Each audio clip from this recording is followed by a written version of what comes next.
Good evening, survivors. My name indeed is Jānis Polis, and today, right now, I'm the only thing standing between you and the after party. I'm not here as a representative of any company, so I have absolutely nothing to sell to you. I have spent close to 20 years in marketing industry, yet I was not yet born when Apollo 11 first landed on the moon. So I cannot tell you whether for the rest of the world that felt like the world had changed forever or just like another day in the office. However, I was very much alive when in early 90s, mid-90s, the first corporate websites started to emerge and appear on what was then a very basic, very simple internet. In fact, I was still in high school when I and a few of my friends, we created a company that developed some of the original websites for major Latvian brands. Websites that were full of silly GIFs, scanned photos, walls of text in Comic Sans, almost like this early original website from Lego company.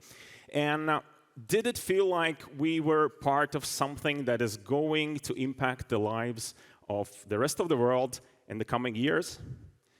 For us, it certainly did not. In fact, for 15-year-old me, it was an opportunity to charge enormous fees from ignorant business people that had no idea how much it actually takes, time it takes to create websites, simple website. And we spent most of that time that they paid for playing Quake on local area network. So from my own experience and from what I've read, it is very easy to identify key points in history when you look back at them. However, it's rather hard to notice that you're in the middle of something and you're experiencing something that is going to change the world. Marketing is and always will be focused on everything that is new, that is original, that is at least repackaged in a clever way. So whenever a new shiny thing comes along, marketers, we cannot help. We think that this is the solution to all our problems. It is going to change everything. So think of augmented reality, beacon technology, Pokemon Go style games, autoplay videos, parallax scrolling websites, Clubhouse audio chat sessions, 360-degree videos, branded NFTs, to name a few. All of these things, these marketing tools or tactics were extremely overhyped at some point, and they were overused.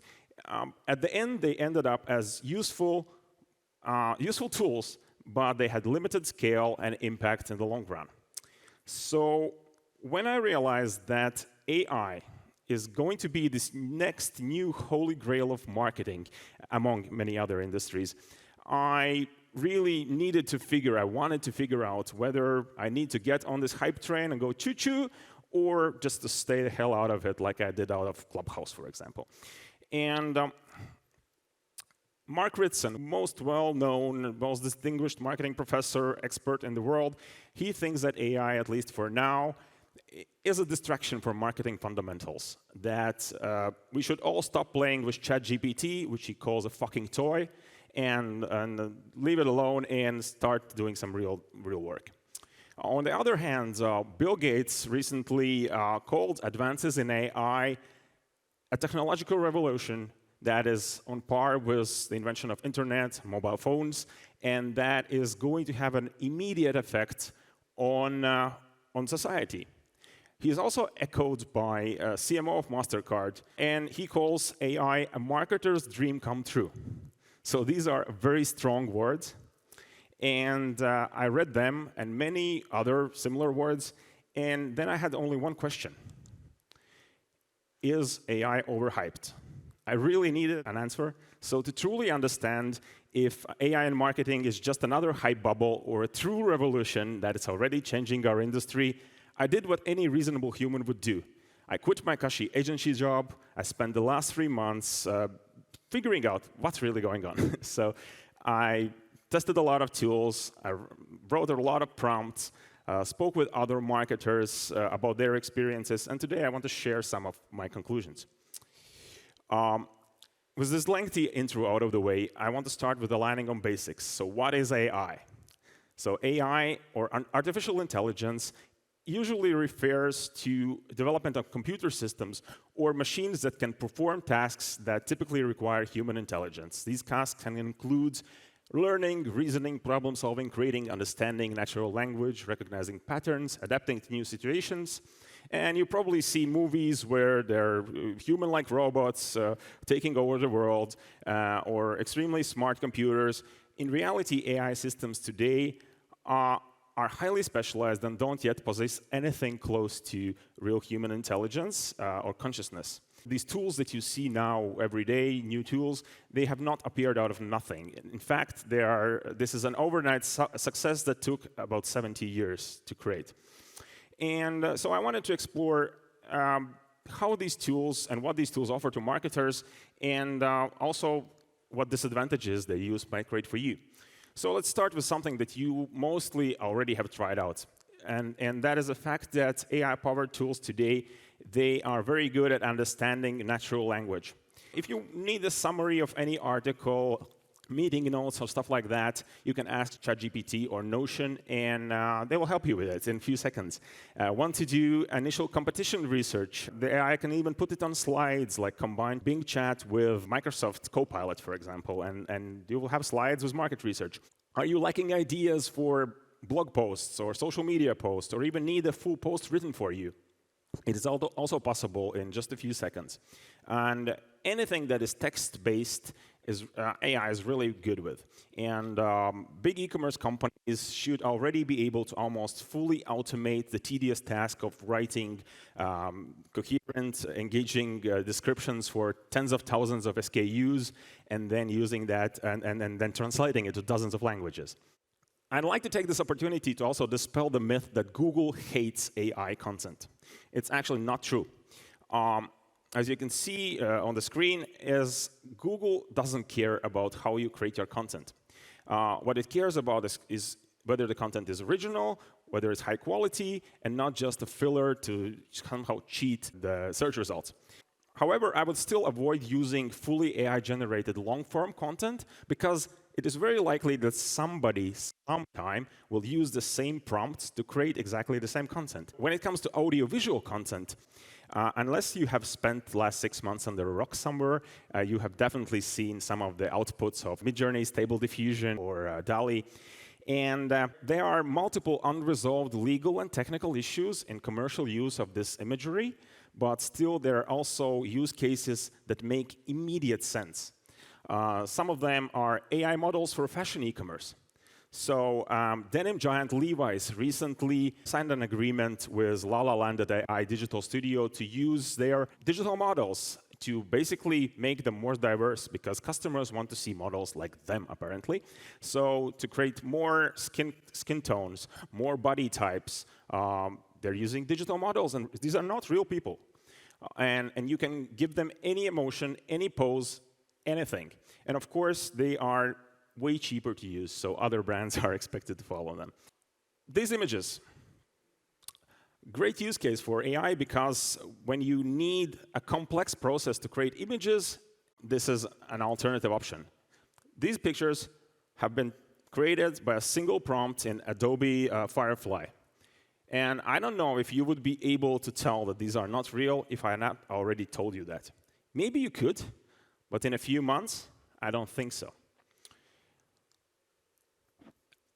You have probably seen it in a LinkedIn profile near you.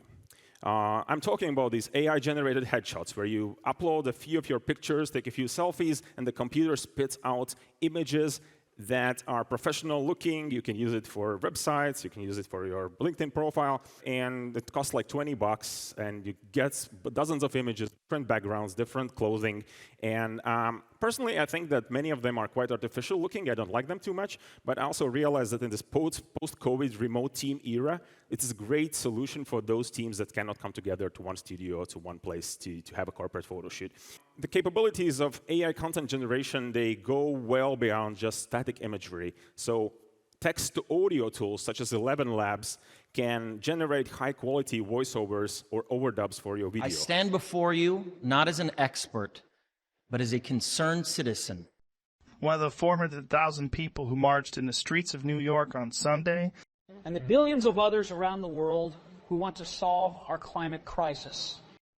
As an actor, I pretend for a living. I play fictitious characters, often solving fictitious problems. I believe that mankind has looked at climate change in that same way, as if it were a fiction.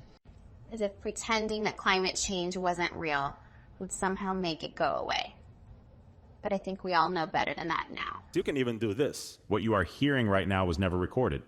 Instead, an AI tool cloned my voice from a few samples and then used a text-to-audio prompt to generate the voice you are now hearing.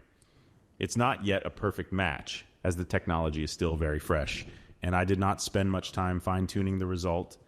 But I think it is pretty clear that this works, and that it works well enough for many purposes.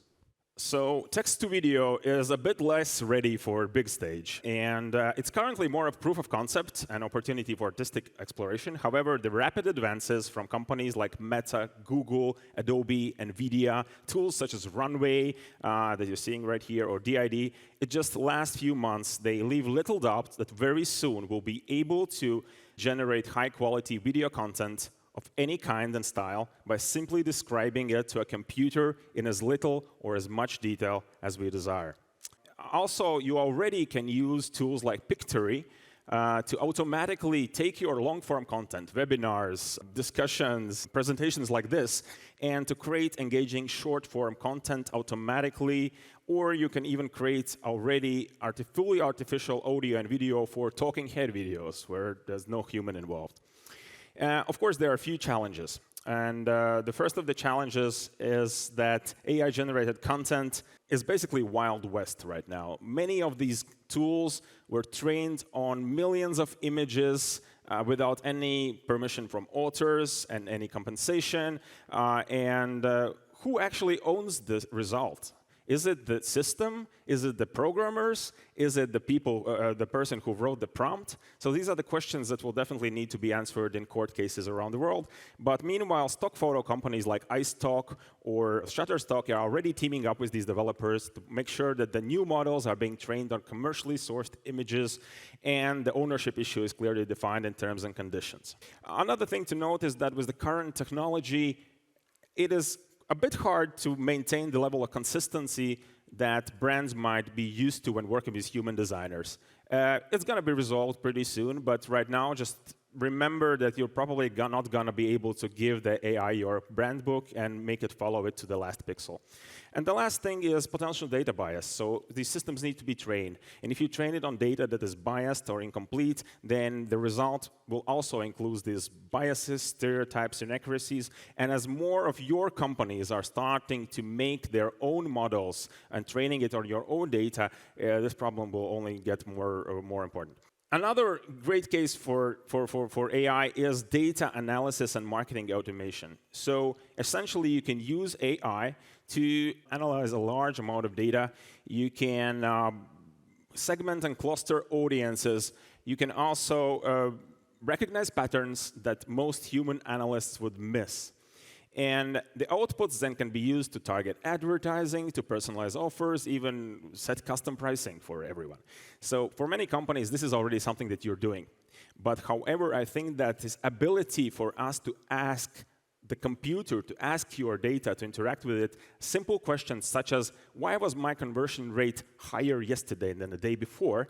In plain English, I think that is going to be the game changer. And you can already ask systems like Google Analytics, Power BI, Polymer, some questions in plain English. However, I think that right now the tools are being developed that is going to use ChatGPT and similar language models to take it this completely new level. And also, these tools are going to be tools that you can deploy on your own site, on your own servers. You don't have to worry about data privacy, security issues. And even recently, Meta revealed that they are this year going to introduce a new tool that is going to help, AI-based tool that is going to help create images for ads and test different kind of ads. Meanwhile, many email marketing companies such as MailChimp and Klaviyo are all rushing to integrate AI into their own systems for data analysis, audience segmentation, and content personalization. And last thing I want to mention today is the case to use AI in customer interactions. I don't know about you, but I remember the time when chatbots first appeared, and they were hailed as this, again, new holy grail of marketing. It's going to be a win-win for company, for customers. And then I've spent a lot of time just yelling at my screen because those chatbots are completely unable to answer any questions that I have. And in 2021, a survey commissioned by Verint actually found that most of the customers are frustrated by chatbots because they don't solve their problems, and you have to re-explain it to a human person, and it takes way more time. So now imagine what could be achieved is this chatbots of yours could be powered by something like ChatGPT and also trained on your company data. Major players like Salesforce already have started to implement their AI models in their CRM systems. That is to help marketers and salespersons actually better interact with clients. Solutions such as ChatGPT already could be basically deployed on your website as a chatbot. These solutions are already out there from companies like Resolve.ai. And we can also expect significant improvements in social listening in the near future because now the machines can actually understand the context in which the brand is mentioned. So, to end this presentation, is AI overhyped?